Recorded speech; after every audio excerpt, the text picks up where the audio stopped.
The gentleman from Indiana is recognized for 2 minutes. Thank you, Mr. Chairman. This is a strong NDAA, and I urge my colleagues to support it. It includes many important priorities that are essential to protecting our national security.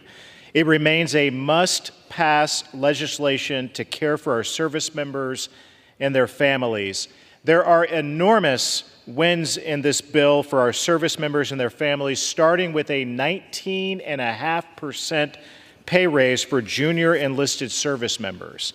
It increases access to specialty medical care, expands child care programs to reduce wait lists across the country, and it ensures our service members receive 100% of their housing costs through their basic allowance for housing.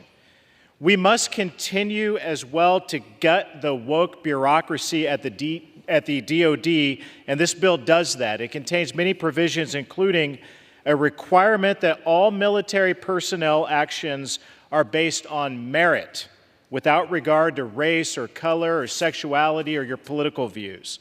There is a ban in this bill on affirmative action at our service academies.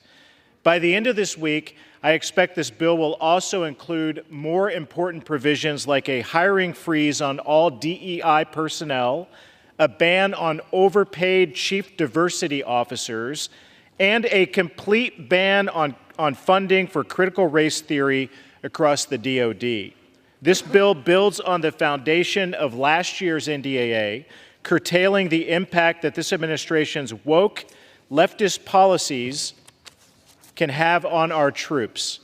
But as we have seen just this week with the Air Force in Korea authorizing the wearing of pride patches on Air Force uniforms, or how a Dodia school in Bahrain honored a known anti-Semite and activist on their Facebook page, DEI and leftist politics in the Biden Pentagon is still firmly entrenched, and we must do something about it. Mr. Chairman, this bill is a huge step forward to supporting our service members and their families. It is our promise that they receive the pay and benefits necessary to focus on their mission, that their children are cared for and well educated. We can't do enough to make sure that that happens, and this bill goes a long way to do it. Mr. Chairman, I yield back. Gentleman from